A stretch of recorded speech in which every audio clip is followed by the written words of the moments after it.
Hey guys, welcome to my channel.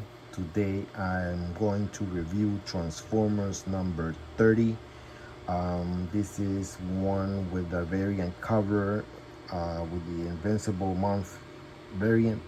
Showcasing the Transformers going against Invincible and one of the Invincible characters.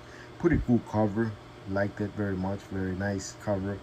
Um, so yes, Transformers has been a phenomenal series. Let me say that from the get-go. Very proud of the series. I've been getting it since issue number 1. I believe that Daniel Warren Johnson, Jorge Corona, and now Robert Kirkman, and Dan Mora have just done phenomenal work on the series. Overall, if I were to grade the whole series so far, I would give it a very solid B plus. I believe it's been a great series, and I'm proud of owning this series. And I believe that Robert Kirkman um, took over, and he's done a great job of doing things, transitioning smoothly, incorporating his own ideas into the characters. Um, Daniel Warren Johnson, overall, he did a phenomenal job as well, like I mentioned. Um, he had some choices I did not agree with, getting rid of Bumblebee from the get go just because he felt like it. I didn't agree with that. Um, Putting Spike on a wheelchair, um, several things like that. But overall, I have liked the ideas, I have liked the action, I have liked the characterization, and yeah, I think that it's been a very solid series so far. But issue 30 is so far to me an eye opener, very controversial, at least to me, because in it, let's get into it right now. First of all, it's a beautiful book. It looks beautiful. Dan Mora just kicked ass on his little run here in the Transformers. His action sequences, his facial expressions, his um, his storytelling, the pacing, everything. He's a master. He's a master, and this guy is multitasking. This guy does like he pencils like 3 books for DC Comics, and he's just a workhorse, man. He's a phenomenal artist, and he keeps the quality as well. When somebody else inks him, it's great, and when he inks himself, he's great as well. He's just visually. This has been since Robert Kirkman took over. Not that the other artists before that did bad, not at all, but just the colorist, the Dan Mora, everybody, the letter. Visually, this book has been pretty stunning. So let's talk about the story in issue number 30. First of all, okay, let me get this out of the way. Comic books up until now have they are a little bit unnerving at times. They get on my nerves specifically, and what do I mean by that? Let me talk about this before I move on to the story. There's something going on socially, going on right now in entertainment, and it has touched on comic books as well. It has killed Marvel Comics. To be honest, it has killed Marvel Comics, and that is a feministic agenda that is going on right now, where every entertainer, every writer, every showmaker somehow it's become popular to put women up the forefront on every fucking story that is being done today. It's and not only that, but they also incorporate a lot of LGBT stuff, the messaging, this agenda thing. But the most annoying part to me has been um, the feminist agenda, the whole thing where every director, every writer, as of right now, and it's been going on through years. For years, I mean, this feminist agenda has destroyed uh, intellectual properties like Star Wars, Star Trek, um, Doctor Who. This is just, it's been, and it's not new to the idea of having female-led movies and action movies and all this stuff. Is not new. That's been done before, and it's been done successfully. But that's not the problem. That's not the problem. The problem is that right now, for some reason, and I'll give you an example. In the Superman book, Josh Williamson, the writer in that, which he's doing work for Image too, for the Energon universe. He he just feels the need to keep pushing Lois Lane down my throat. Lois Lane is perfect. She's a head writer of Daily Planet now. She has Superman's powers. All of a sudden, she's a superhero. At times, she's portrayed as smarter than Superman. She solves problems better than Superman. She's a member of the Justice League. Um, then she's an astronaut as well. She's super mom. She is, you know, it's constant this constant thing where they use Superman, but when I open the pages, uh, it's mostly about how great Lois Lane or whatever other female in the book there is. It's a, they have to do that. They have to do this. And in Spider-Man is you know, Mary Jane is now Venom. Then she had another superhero identity. She kicked Peter Parker to the curb. She got married with some other guy, and they are all very toxic, feminine characters. They hate men. They put down men. They condescend men. They kick the men, the characters, in the balls. And from one panel to the other, they switch. You know, one panel they're brave and they're bitch slapping a character, and it happens here.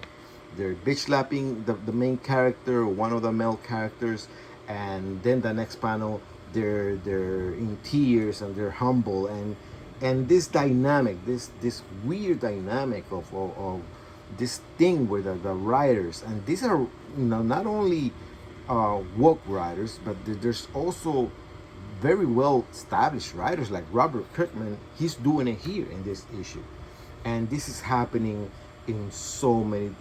The Punisher was destroyed. Frank Castle. They try to put him aside.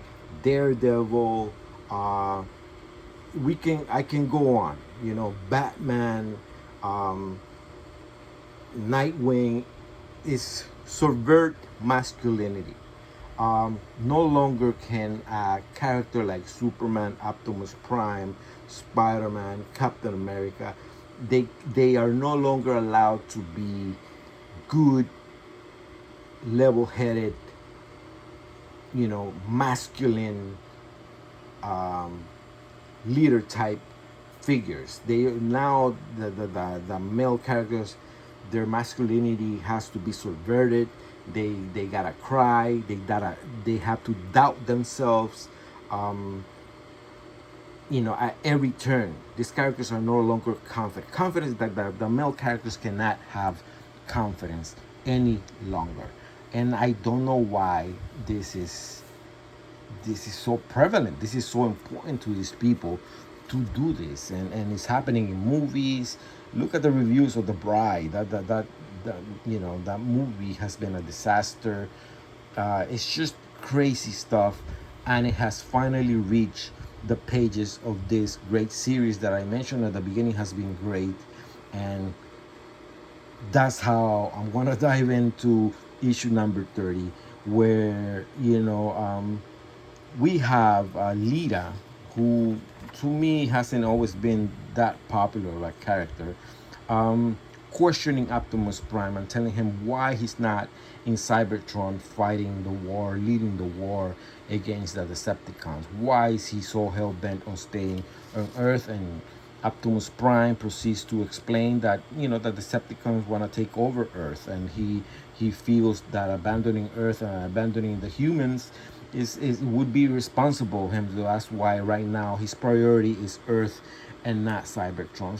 So Lita Rat comes out and questions Optimus Prime's leadership. She bitch slaps him. Optimus Prime, the guy that has gone toe to toe against the likes of Megatron and several other Decepticons at the same time. This guy is an ass kicker. He's just allowing Lita to disrespect them in front of all his troops like this. And I feel it's just a weird choice. According to Kirkman, more cool moments will come. This was not a cool moment. I don't know what he's talking about. I hated the scene. And, Optimus Prime just takes it. He takes the slap, he takes the disrespect, and, the fight ensues. And I appreciate the action sequences. Like Dan Mora does a beautiful job. And pretty cool. I like the idea that Optimus Prime strikes Lita only when he's defending someone else. He doesn't really want to beat up Lita. I get that. I get the gist of that. I get that message right there. But tell me up front, will this make Lita? Will this make any reader love Lita or like Lita more? Not really. I mean, she's disrespecting Optimus Prime, the greatest leader the Autobots ever had. So you don't do that. Even if you doubt, even if you question what he's doing, you just don't do that. She's no different. She's acting like a villain. She's no different from Starscream when Starscream tries to take over the leadership from Megatron. Not as evil, but it is the same action. You're disrespecting your leader, and you're questioning. And over here, she wants to take the Matrix out of Optimus Prime for herself, right? She wants to, and everybody's just shocked and in awe watching this, and she just can't do it. Optimus Prime knows she can't do it, and this is the switch. These are the switches I talk right now. One moment she's violent, she's good, she's trying to open his heart out, literally, and then when she can't, she just starts stirring up, and she becomes humble again. And you can't have it both ways. One moment you can't be abrasive, violent, and assault your leader, and then the next panel is hypocritical. And this is what writers and what I don't understand why Robert Kirkman doesn't get that, And when Optimus Prime says, we don't do it through violence. We'll let the Matrix decide. And Lita goes, Optimus, no. What do you mean no? You were just in the previous page. You were trying to open him like a bag of Doritos. So why the fuck are you actually now saying no? So here we go, and for some mysterious fucking reason, the Matrix decided to choose Lita. How is that? How does that make sense? It doesn't make sense that the Matrix would choose Lita after Lita has assaulted Optimus Prime and questioned his leadership that way. It doesn't sit well with me. So I guess another guy, when Lita is a leader, if another guy is questioning her motives, should be okay with assaulting her as well, trying to open her like a can of beans and taking the Matrix away from him. You see what I'm saying? So everybody's watching, and then here we go. Subverting masculinity moment. Optimus Prime is now more puny. His mask is off. He has been degraded. He has been successfully subverted. And to me, is that supposed to be a cool moment? Am I supposed to say from now on, are fans gonna be clamoring for a Lita solo ongoing series? It doesn't make fucking sense that the Autobots are having this kind of violence, these kind of moments amongst themselves. It makes for interesting reading. I'll admit that. Yes, you're trying to change the status quo for a little bit because you need stories to tell, but it's just it it's going along with what's going on in entertainment right now.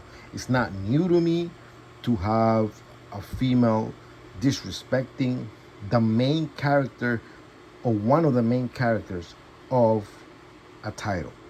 It's happening in Superman, it's happening in Batman, it's happening in Spider-Man, it's happening in a whole bunch of fucking comics.